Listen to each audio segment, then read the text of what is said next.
Assalamualaikum warahmatullahi wabarakatuh. Perkenalkan, nama saya Lailatul Zulfa Amalia dengan NIM 24070160114. Di sini saya akan mempresentasikan mengenai perkembangan sosio-emosional pada remaja.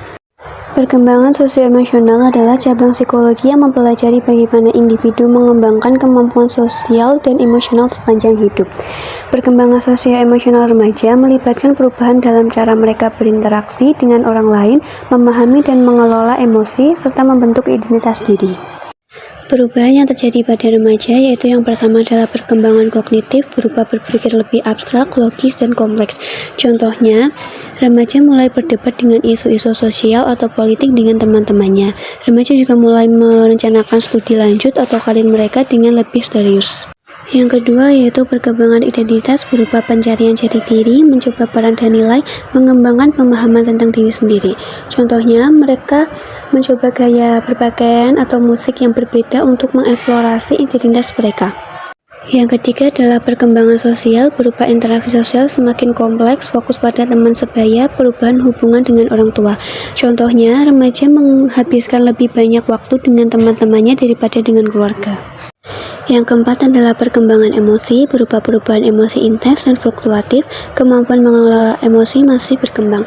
Contohnya, mengalami perubahan suasana hati yang drastis dan tiba-tiba, menjadi lebih sensitif terhadap konflik atau penolakan.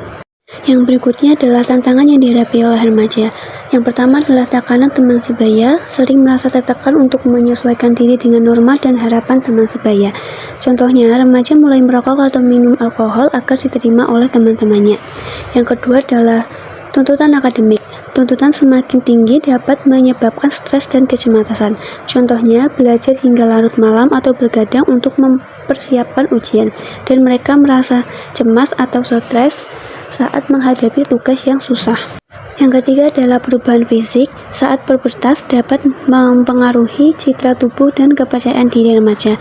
Contohnya, badan yang membesar atau gemuk membuat tidak percaya diri dan mencoba berbagai cara untuk mengubah penampilan mereka seperti diet ekstrim atau olahraga berlebihan.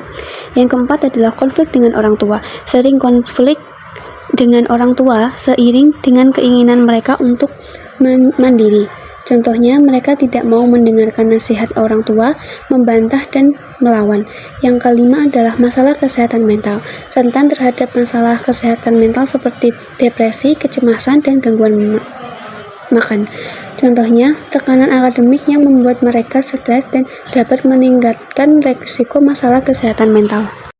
Faktor-faktor yang mempengaruhi lintasan perkembangan sosio-emosional pada remaja. Yang pertama adalah faktor internal yang meliputi genetik, perkembangan otak, dan hormon.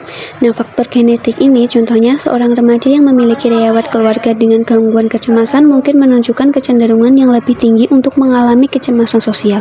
Ini menunjukkan peran faktor genetik dalam kerentanan emosional. Nah, yang kedua adalah perkembangan otak. Contohnya, remaja yang terlibat dalam pengambilan risiko seperti kebut-kebutan atau penyalahgunaan zat terlarang seringkali menunjukkan bahwa area prefrontal cortex mereka belum siap sepenuhnya matang, sehingga mereka kurang mampu mengendalikan impuls. Yang ketiga adalah hormon. Contohnya, perubahan suasana hati yang tiba-tiba pada remaja seperti mudah marah atau sedih seringkali dikaitkan dengan fluktuasi hormon selama pubertas. Nah, faktor berikutnya adalah faktor eksternal yang meliputi keluarga, teman sebaya, sekolah, budaya, media, dan teknologi. Nah, yang pertama adalah faktor keluarga. Contohnya, remaja yang mengalami kekerasan dalam rumah tangga atau perceraian orang tua berisiko lebih tinggi mengalami masalah emosional seperti depresi dan kecemasan.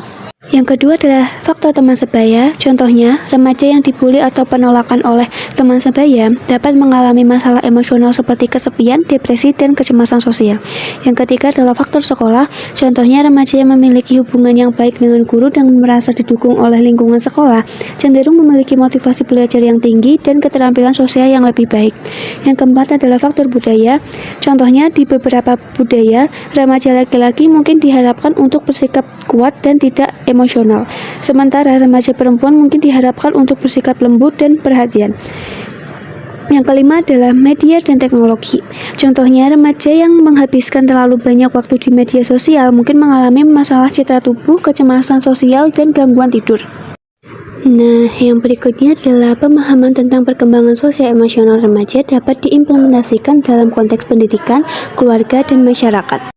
Yang pertama adalah kurikulum yang relevan dengan perkembangan sosial emosional.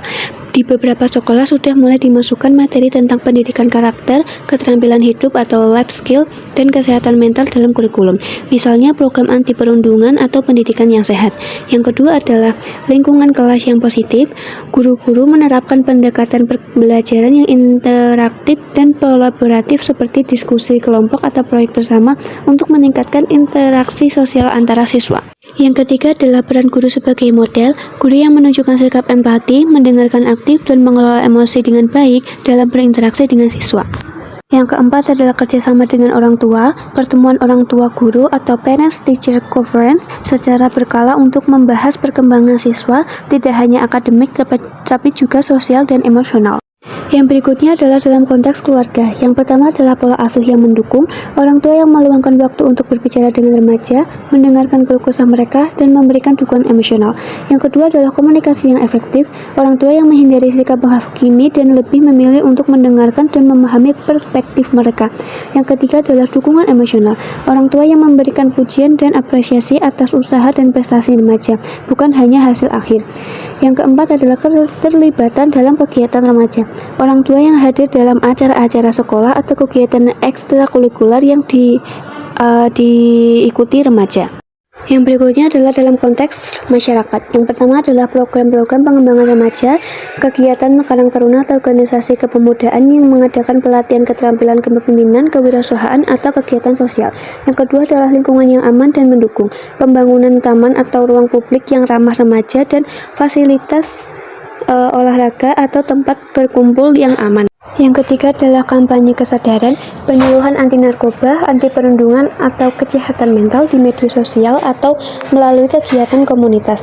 Yang keempat adalah peran aktif orang dewasa yang menjadi relawan dalam kegiatan remaja seperti menjadi pembina Karang Taruna atau mentor.